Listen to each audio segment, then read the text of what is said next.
Uko kuno abo bano mama wanna get it nice.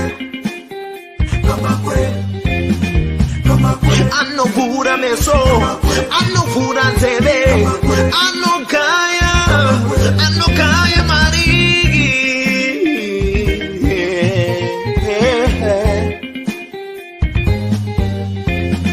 kama kwetu tikom kwetu tikom usasai kama kwe anogaya mari kamba kwe uyo anotara mari anogaya mari garai mamunzwa pane nyaya pano zvamunoda kunzwa zvinotaurwa pano madiko kumunzwa mugova nedo.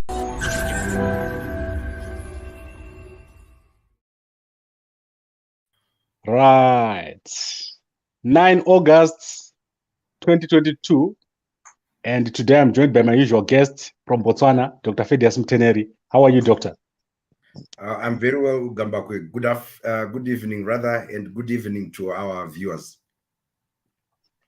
Yes, thank you, doctor. And today we want to quickly look at the strategy that was presented yesterday by United States Secretary of State Antony Blinken at the University of Pretoria. And I want to have some opening remarks, then I'll obviously give you a chance to have a go at it. But I must say I was very, very disappointed with the strategy that was presented by the Americans. And the Americans are going to be, in my opinion, they are going to fall far behind in Africa. They have not done their homework. They have done a half-hearted job in terms of strategy formulation. So I want to start obviously with setting the context. When you look at a strategy, there are about 4 or 5 important aspects. The first aspect, as I said, is strategy formulation, then strategy implementation, and then obviously you need to have your team who is going to implement that strategy, then monitoring and evaluation. How are you going to monitor and evaluate that strategy? And then you need a system. You always hear me, doctor, talking about a system. I think now, there's no day which passes before I talk of a system. A strategy without a system is bound to fail. So on all this, the Americans, in my opinion, have failed to properly formulate a strategy. If you look at the 4 priorities that were set out by Secretary of State Blinken, they do not talk to the average or the ordinary African. So that is going to be my first question to you, doctor. When you look at a strategy like what Secretary Blinken presented, who did he formulate that strategy with? Who in Africa was involved in the formulation of that strategy? All right. Thank you very much, Gambakwe, for that question and for your opening remarks. I think let's set something straight here that what Secretary Blinken was doing was basically to enunciate, the American, the American strategy towards Africa, the American, the way they are going to conduct business with America.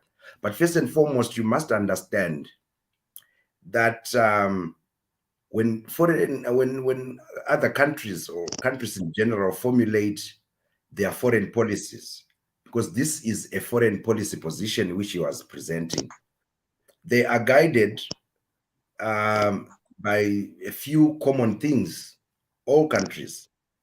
And these are that you need to protect your territorial integrity, or what others can call national security.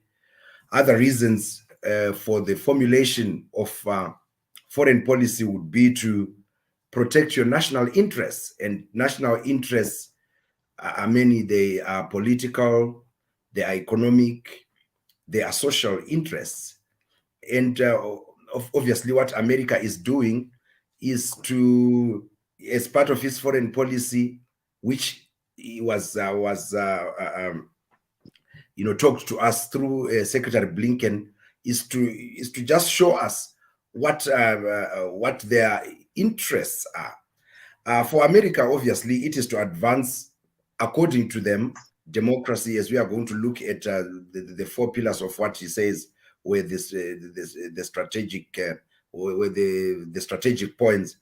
Of course, they also are trying to make us understand, as the international community, to understand their values, their principles, and stuff like that. So for me, this is a foreign policy position by the Americans, which don't necessarily need African countries to get involved in. Right. The second thing probably that I just want to make a comment on, Gambako, is that besides what you have asked, I think at that high level, that was a statement which was expected, and I think he didn't disappoint in that. He clearly enunciated what the way Americans would want to conduct business, not only with South Africa but with Africa, and it was, for me, a refreshing statement which set a new course, because remember, the previous administration of Donald Trump was not as gracious. Remember, at some point there was so much tension when he referred to African states as shitholes, and you remember that the relations between America and many African states sort of took a very tense route. So for Secretary Blinken to come and speak to us in a way in which he highlighted how he treats Africa, and particularly Sub-Saharan Africa, as equal partners, and actually in his statement where he was mentioning that Sub-Saharan Africa is treated as a very important geopolitical partner to America, and that in whatever America is going to do with Sub-Saharan Africa, they are going to seek partnership rather than to dictate to Sub-Saharan Africa.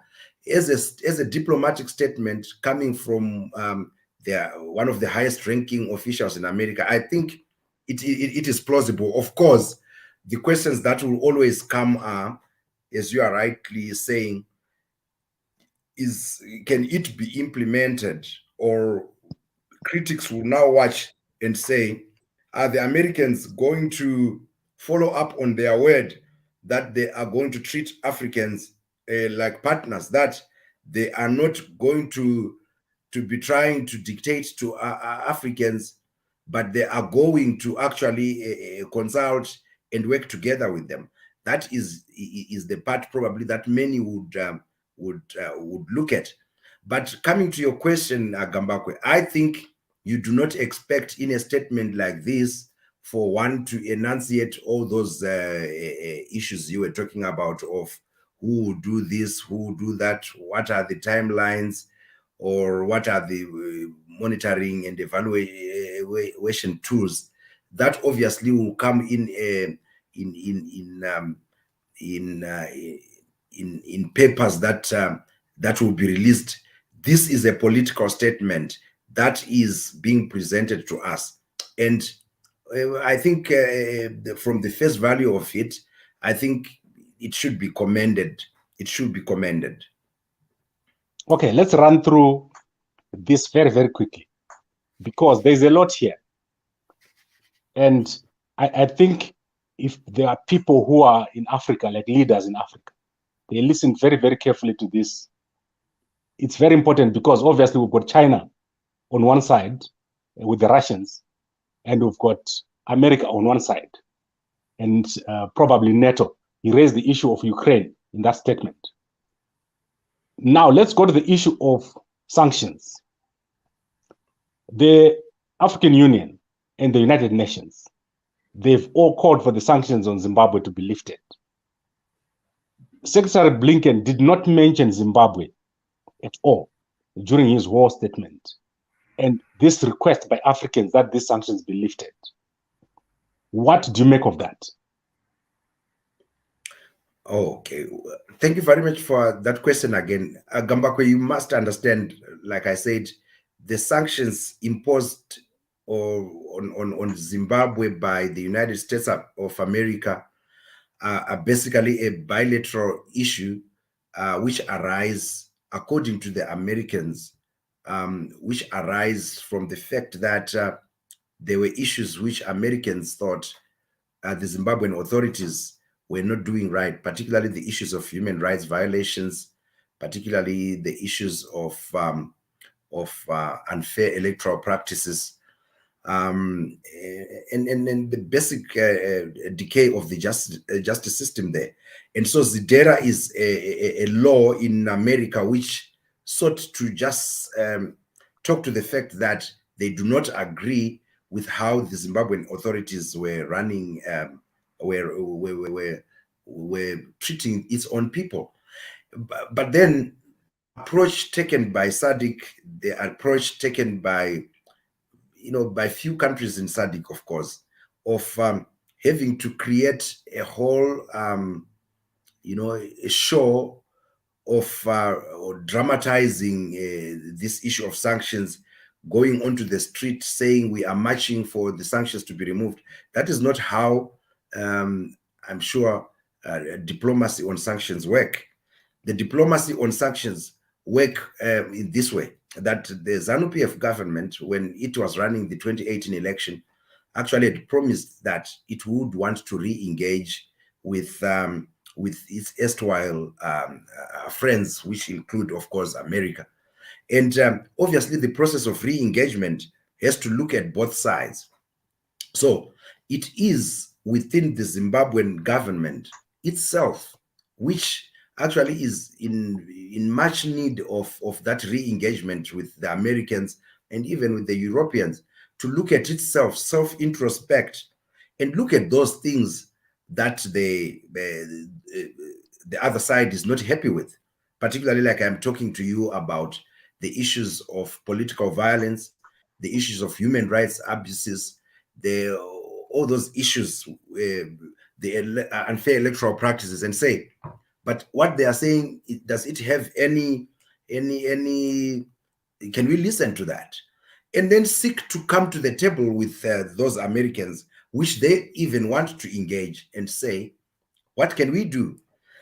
I have not heard from the African Union on what basis actually, or what were their major argument, because this whole thing, let me say this. I want to categorically tell you that I don't believe that sanctions are good for the people. They are not. And I don't believe that they serve the purpose for which these countries put them.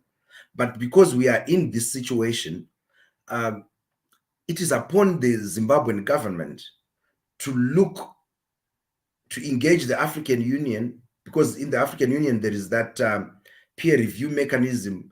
Let Zimbabwe accept to enter in there and be peer reviewed on the systems of its governance.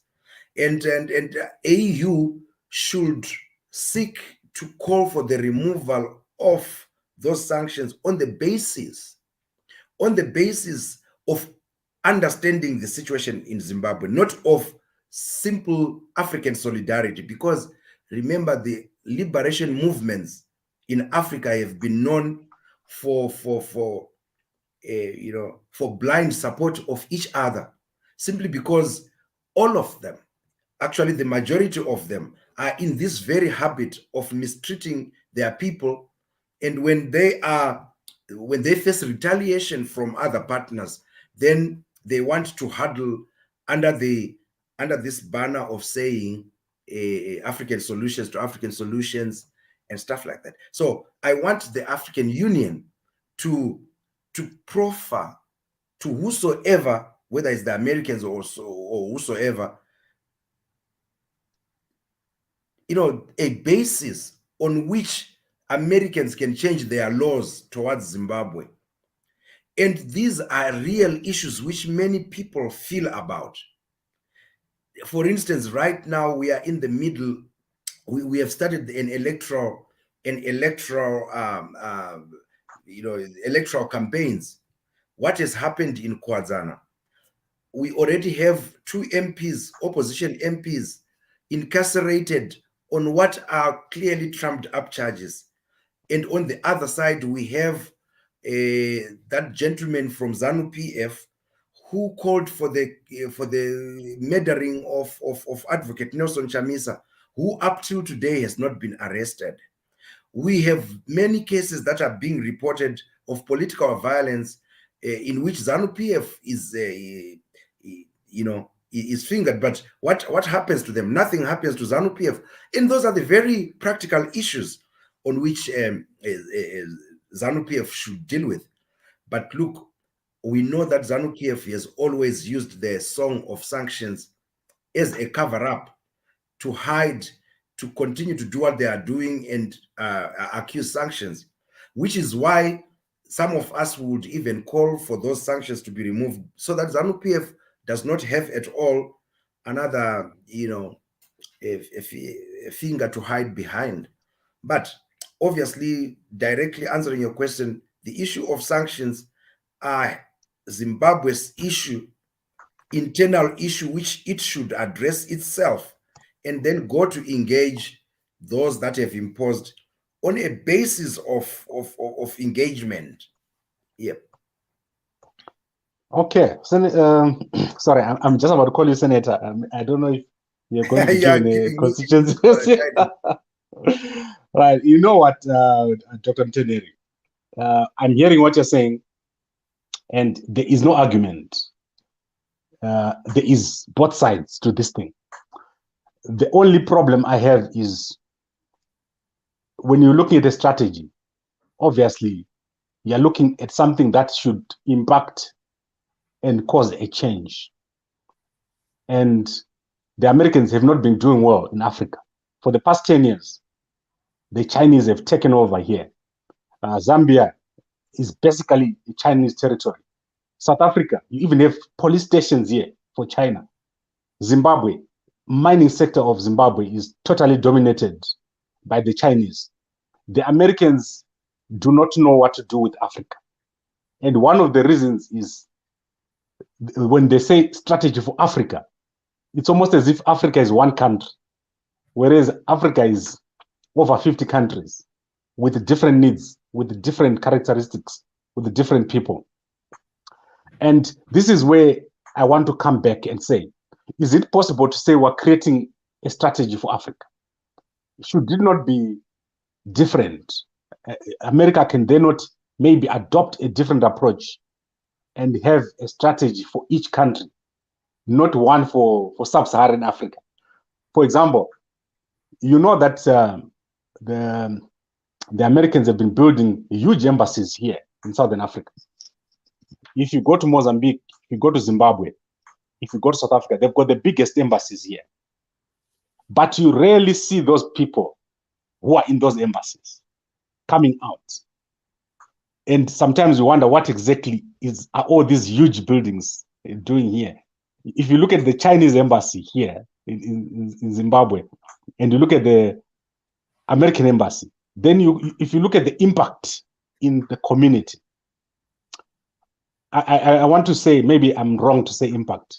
The Americans have got a very big impact here. In fact, I want to tell you a secret, Doctor, for Gambakwe Media to be here today. Obviously, the Americans played a part. You remember when Strive sued us? I think that was 3-4 years ago. I actually had to run around looking for legal fees, and one of the countries that gave us legal fees was the Americans. We went to the UK, we went to other countries, but I ended up getting legal fees from the Americans. So when the Americans deal with the community, obviously there's a lot that they're doing. But in terms of, if I say I'm working in Harare, I don't see the evidence that the Americans are doing anything. So there's something that is almost missing in terms of maybe infrastructure or leaving something that we can see. And that goes to this thing of saying, is Africa one country? When you do these strategies, do you do them for one country or you do them for each and every country? How would you approach this yourself? Okay, you've said quite a lot, Gambakwe. I think let's make an understanding first and foremost that I said that I think I quite respect what the Americans through the Secretary of State have said, and I think what you are saying was addressed when he said he understands the that there are complexities in Africa. That Africa is not a homogeneous geopolitical landscape. He said that there are various, he understands that there are various problems within the African society, and that the Americans are going to play a role in which to seek to understand and partner African countries according to what their needs or what their complex situations are. And obviously, I've said we're yet to see how they are going to address that. But when you talk about the Chinese, now you are entering into another zone. And I'm sure Secretary Blinken again addressed that issue when he said he wishes that Africa will no longer be an instrument used by the big global powers to benefit those global powers, and Africa benefits nothing, such as what happened during the Cold War, where African countries supported this bloc or the other bloc based probably on what they benefited, but they were being used. And I think what I respect about what he said was that in his strategy, they are going to pursue. Remember, I said the strategy is the American foreign policy, and it's their policy. Every country has its foreign policy. Zimbabwe has its foreign policy with Mozambique, with Namibia, with Cuba, with any other country. And your foreign policy is yours. No one dictates it. So this strategy that America is giving, obviously, it furthers its own interests. And one of those major interests, according to them, is where they said that working with African partners to fulfill the promise of democracy. And you know very well that this is more like an attack to China. China, when it comes to Africa, and why most countries, especially in sub-Saharan Africa, accept China, is because the Chinese are the kind of hear nothing and say nothing, only plunder. So they do not question African leaders on their fidelity to human rights. I mean, to the constitutional obligation to respect human rights. The Chinese are the kind that just come to get their resources. Remember, it's one of the biggest economies. And we all know why the Chinese are here. And they know very well that if they ask African countries, they will not get what they want. Themselves, as a communist society, they are dictatorial in nature. So they do not, question these leaders. And these leaders find that quite very convenient. Unlike the Americans, who are actually asking for accountability by African leaders for what they do to their people. And Gambako, I think you sort of contradicted yourself. You were supposed to say it very well that America is actually, if not the largest, one of the largest, aid givers or donors to communities in Africa, and Zimbabwe is one of them. Especially now, we are, as we face this PVO bill, which is about to be law, or has it been passed as law, which seeks to restrict the organizations which are working with the Americans on the feeble basis that they are meddling in politics. It's actually sad, because this is going to clearly it's going to clearly affect communities which these very Americans we are talking about have been serving. And Gambagwe, this is true, and we know that the government, particularly in Zimbabwe, is playing with the life of the people using political propaganda. It's said that in our country, the leaders have so invested in political propaganda. You should hear them when they talk. What comes out of them is pure political vitriol with a lot of arrogance, with no, you can tell that they do not care about what impact the actions they are doing will have on the people. But I think their strategy is not at all treating Africa as a homogeneous space. He said it. I clearly heard him say that they recognize the complexities in Africa, the differences in their historical experiences, and they are going to partner African countries, those that will accept to deal with issues in those countries based on conversations. And I'm sure those conversations will not be easy conversations. It's conversations that include the Americans also asking African countries to say, are you respecting the rule of law? Are you respecting your own constitutions? Are you not violating the human rights of the people? And I think in that regard, African countries should also be able to answer to that, or to account for that, especially if they need that re-engagement with America. Remember, Gambakwe, recently, some 2 weeks ago, Lavrov, who is the Russian foreign minister, was also in Africa. And we know that there is a Russia-Chinese axis which the Americans seek to push back. And there is no doubt that when the Americans are coming here as well, they are coming as a response to that visit. But one thing I like about the Americans, they are not,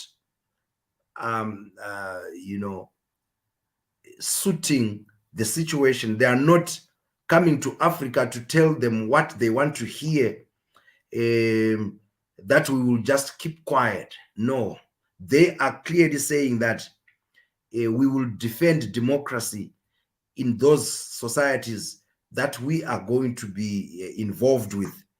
And he clearly said that according to Afrobarometer itself, democracy is the most preferred form of government. And all of us, we want democracy here. And the Americans, and I like the fact that they admitted that democracy in their own country is not perfect, as we saw on the 6th of January. And that admission for me was quite what we need to hear. And they said they are not also going to dictate solutions to democratic problems in African countries, but to seek to learn from each other's experiences and look at how they can move forward. But I like the fact that they are promoting that democracy, and it's part of their strategy. So for me, I think this strategy is quite very clear. All we will wait for is to see in the next maybe 7-8 years, if the Democrats are in power, how they are going to roll it out in Africa, and we can always criticize it from there. Okay, Doc. So I want to obviously give my closing remarks here. And I know today I did most of the talking here. And this is because I really think the Americans, they don't understand Africa. They don't understand what is wrong in Africa. And they keep throwing money at the problem. They try to throw money at the problem, but the money is not enough. Let me go into areas that I think the Americans have not done well here. Let's go into the issue of building systems we talked about systems and capacity. It's clear that the problem in Zimbabwe is not individuals. We've got a systematic problem, a problem in the economy, in how the bank, the Reserve Bank works, in how our ministries work. We lack capacity. So there's need to capacity build there. There's corruption in the country, serious corruption, which will be resolved if government processes were improved, if there were systems to manage the government processes. So an e-government would eliminate a lot of the corruption. It will make it more visible. If you look at internet access, Zimbabwe has the lowest internet access. Econet, the company that is running in Zimbabwe, it's not able. It's 90% of the people, 99% of the people are on Econet. And the coverage there is very, very low. If we're not even talking about the cost, in Zimbabwe, there's no internet access.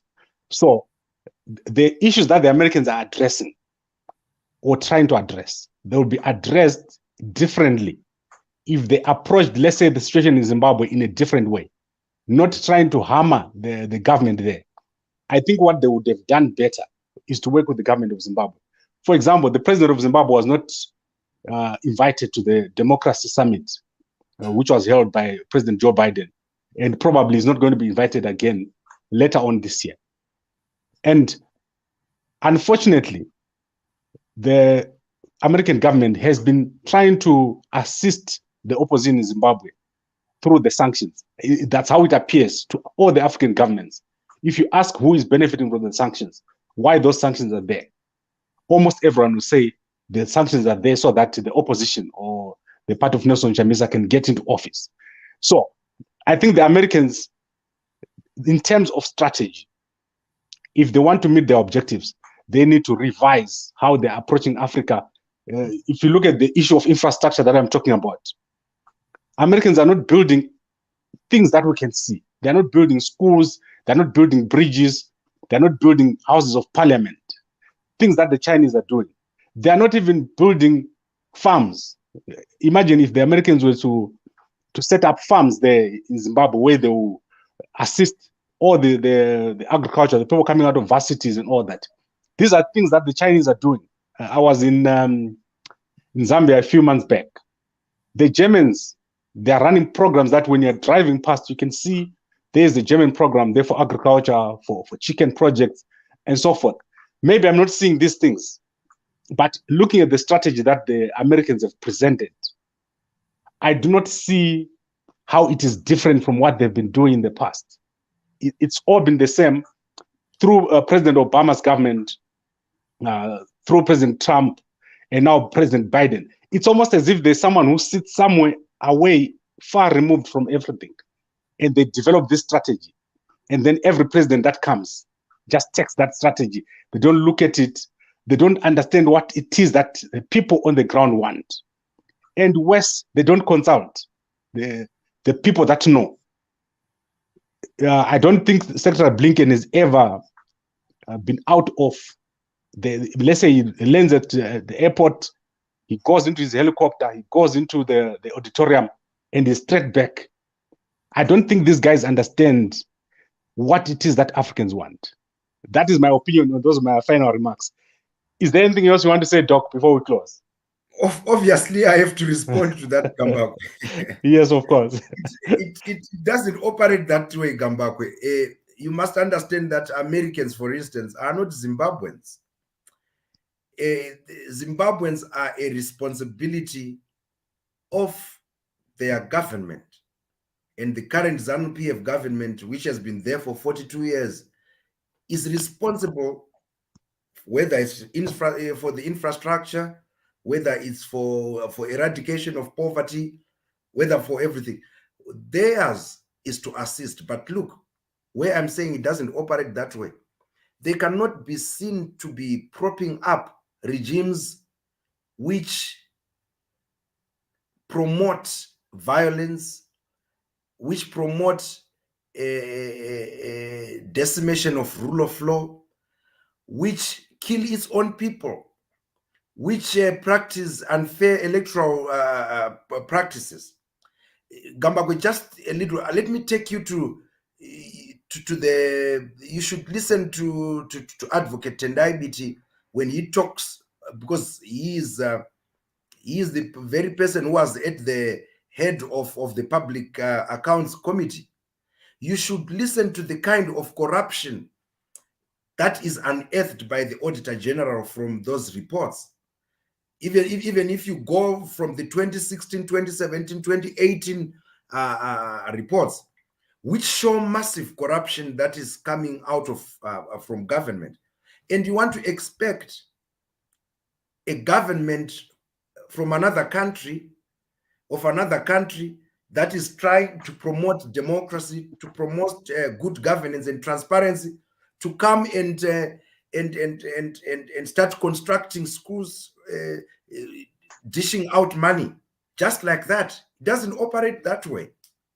There has to be a reciprocation from the Zimbabwean government to show to the international community, to show to the development partners, to show to those that are willing to come and invest in that country that your money is safe when it comes. That's how it operates. So you don't expect the Americans to change anything. It is the Zimbabwean government that has to change. And when it changes, it will show us that it has got the people's livelihoods at heart, people's lives at heart. And you will start to see, look at what is happening in Zambia right now. Just below 2 years in power, President Hakainde is doing wonders with his country because he has got the love of his people at heart. And development partners are willing to partner as Zambia, Gambakwe. Now, there is no, here we can insult the Americans all we want. We can use all the political rhetoric that we want to attack them. But as long as our own government cannot address the local issues that the very Zimbabweans are complaining about, let's start with political violence itself. If they do not address that, how do they expect development partners to come into a country where police are always raising their button sticks to beat the citizens? Let's talk about the electoral practices. The electoral law is uneven, where you have the ZEC is stuffed with all people that are pro-ZANU-PF. Children of ZANU-PF actors are stuffing the Zimbabwe Electoral Commission. And, these are things that should not only be done. I mean, I'm talking of being fair. You must be seen to be doing it. What are they saying when we have Mr. Mohadi's child is in there, the Mangwana guy is in there, we have got the Frederick Shower guy is in ZEC, and you want no country serious about its own reputation and serious about its money will put money into an economy like ours. If they are doing that, you only get the Chinese. By the way, the Chinese are not doing it for free. That's why they are quick to say they donated parliament. One day it will come out and you will see how much of the country was mortgaged. So, Gambakwe, in as much, I am not saying I support the Americans where they've been seen to be doing what is wrong. But I am saying in this case, Secretary Blinken has enunciated a fresh restart of relations ever since Trump, which show that they are serious about helping African countries that would want to practice democracy, countries that are serious about rebuilding after COVID, countries that are serious about the issues of climate change, because he talked about climate change, which he admitted that Africa, in particular sub-Saharan Africa, is largely affected by climate change. And obviously we know the Americans are prepared to put in money to assist. But how can they put that money? I've told you about the public accounts reports. Go and see them. Go and see how many billions and billions of dollars that cannot be accounted for. And therefore, I am only saying, yes, we can talk about some of the things that really the Americans can do, but it doesn't start with the Americans. It starts with Zimbabweans. The Zimbabwean public administrators should be held accountable. What are they doing for their people? So for me, that is a comment I want to give from all that you have said about Americans not changing their system. Americans, no. And our problem is that when we respond to these things, we seem to look only at now. These things go back into history of what has the government been doing when they were given money. I could get into the history of how land reform money was squandered from the 80s, because these are programs that were funded, about how money for malaria, for fighting malaria, how money which was given by development partners to develop communities was not used for what it was given for. So these countries, they look at that and they come to a conclusion that no, we can't help. And it's said that when you have leaders who are ruthless, who are cruel, who think of themselves first, that's what you get. Okay, Doc, I've heard you, and I really believe that there's a lot here. There's a middle ground that we need to find between the Americans and the Africans. And I think that middle ground has not been found yet. And to me, I know you are happy with the strategy. I'm totally not happy with this strategy. I think the Americans have not done a good job here. They need to go back to the drawing board, especially on Zimbabwe. I think the Americans are now part of the problem in Zimbabwe. In Zimbabwe, we now have polarization caused by those who want to impress the Americans and those who want to go against the Americans. And all the systems have collapsed. I'm not talking about systems only in government. I'm talking about systems even in the opposition. You can see what's happening there. The opposition is just waiting to see how we can get assisted by the Americans to get into office. They are not innovative. They are not interested in setting up a proper broad-based alliance. Similarly, the government is blaming. I cannot let you go away with murder. Where are you getting this idea that the opposition is just waiting for the Americans to help them? No, there is no way the opposition has said, and especially the only real opposition that we have, they have clearly exposed how the current government is mismanaging the economy. And they've always said that before we even ask for money from outside. No, I'm not talking about money, Doc. I'm not talking about money. I'm talking about systems. Ourselves plugging all those gaps of corruption.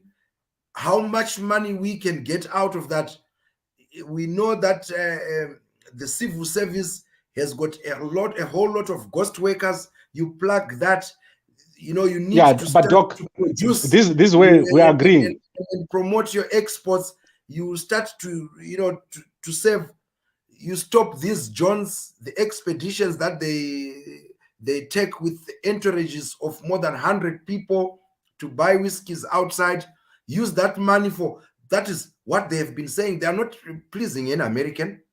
They are not pleasing. But Doc, we are agreeing. But if the Americans I'm not saying. If the Americans are happy to partner such governments, it's okay, because even ZANU-PF government right now, they are itching to partner with the Americans. There is nothing wrong about the Americans here. In fact, there is everything wrong about the Chinese. So people, I know in Zimbabwe, when we talk about the Americans, it is actually ZANU-PF's propaganda that has taken us here. It is ZANU-PF's investment in showing that whoever causes up or whoever is friends with white people, especially white people of the American and British orientation, then they are, as you call it, they are unpatriotic. But if they are partnering with white people of Russian orientation, of Chinese orientation, it's okay. And even if they can, I'm telling you today, if Blinken was to come into Zimbabwe and greet one minister, we will all die being shown those pictures. Those pictures will be in our faces every day to say, look at us. So let's not even use that ruse, which is so tired, and we are not willing. If Americans, let me tell you today, if the Americans today can find a government in Zimbabwe that is running the economy well, that is on the right path, and want to partner them, that's okay. There is nothing wrong at all. But this okay, Doc, I think let's stop here, Doc, because we have obviously gone beyond our time. I want us to deal with this another day. The issue of systems. I think most Zimbabweans don't understand what I mean when I talk of a system. When the system collapses, the effects are broad. And this is where I want us to focus. And this is where I'm saying the Americans, they need to focus on building capacity, on building relationships, on assisting the countries like Zimbabwe to do well, focusing on the poorest of the poor. At the moment, I don't think the Americans have that. They don't understand the stakeholders. Basically, I can summarize it that way. They are in Zimbabwe. How can they do that? Do you know what the PVO bill is, Gambakwe? Do you know what it is seeking to do?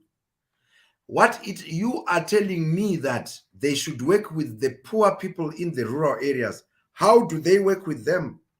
Obviously, they work with them through other development partners and organizations. And what is the PVO bill doing? It is curtailing that. It is actually attacking that very avenue. And what are you crying about? It is our own government, stupid, that is leading us in that path. They have been told you are going the dangerous way, and they are still taking that. But again, like I just told you, the Americans cannot hand in free money to a government that is not willing to show accountability. They cannot do that. So you must understand how it works. So when you talk about systems, whose systems are you talking about?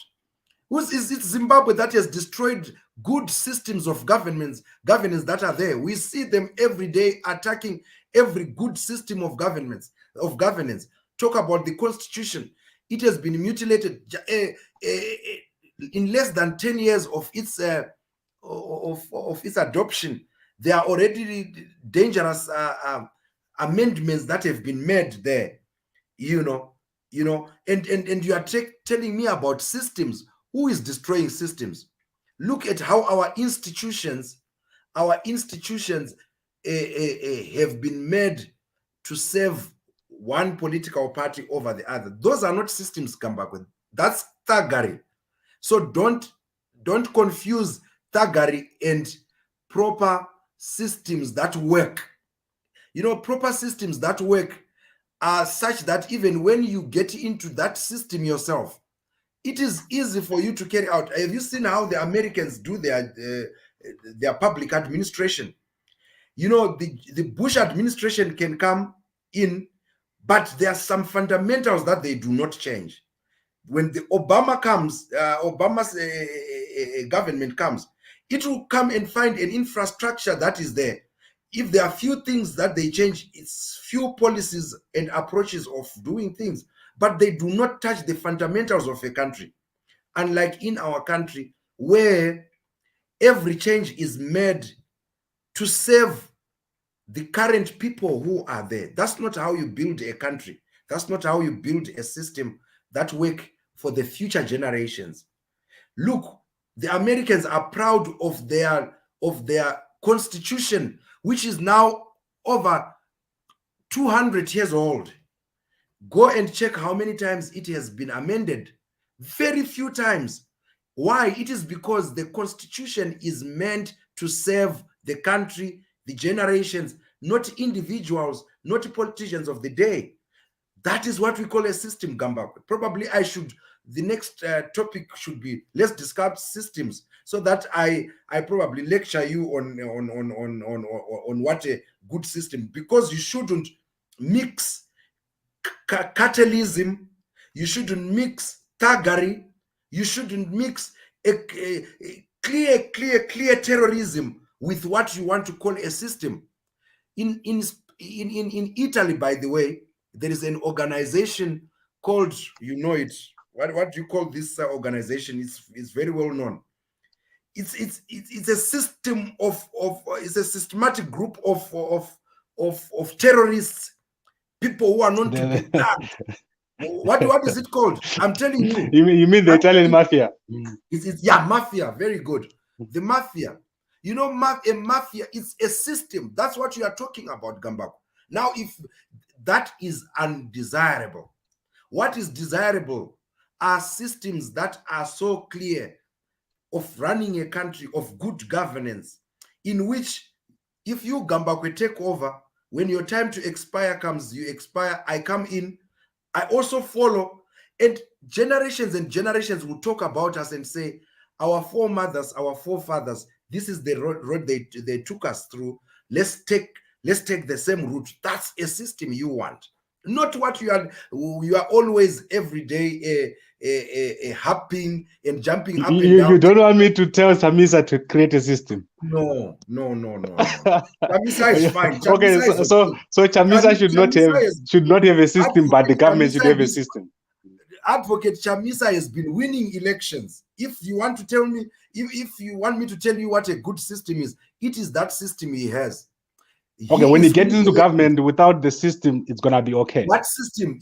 The very system he is using to win the elections. It works. It is working. It's only that you guys can't see it. You guys, that's fine, Doc. Let's wrap this up, Doc. It's been a great discussion, and I'm sure that many people have benefited. Let's follow what the Americans are doing. Obviously, there's a change in the administration in America. It's very interesting. I spend a lot of time with people that really follow what's happening in America. For today, the raid, for example, the raid on Trump's house today, or you saw that raid. I spent a whole day with people who were looking at that, looking at America and how it's changing. Very, very interesting. Let's keep looking at this. I hope that Secretary Blinken will one day come to Africa and I take him to my village and we drive around with him to Mozambique. And I hope one day this kind of thing can happen where we can take Americans. You know what? You will see what our own leaders have done to destroy livelihoods, what they have done to strangle development. Up Gambakwe, I go to our rural areas, rural electrification. I mean, you come to Botswana, you'll be embarrassed. Botswana is a very small. You'll be embarrassed how the rural areas here are electrified. You'll be embarrassed that Zimbabwe, which at 1980, brother, had such promise. Go to Lotito. Go to Zakau. People are still in the dark. It's like a primitive country. That's what Blinken will see. And you know what? It's not him to blame. We can't be blaming the Americans and the British 42 years, almost 43 now, after independence. No, we can't. We have to put the blame where it belongs. We have been failed. Okay. Okay, Doc. I know you're passionate about this. So let's end this year and we'll be back again next week. Thank you very much and good night to everybody. Good night, Gambakwe.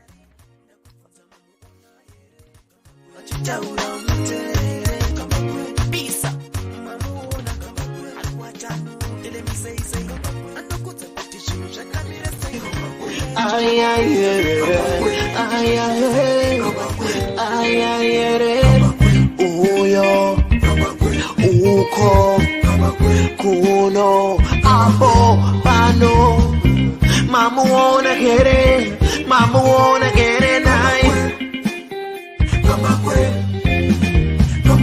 anovhura meso anovhura nzeve anokaya mari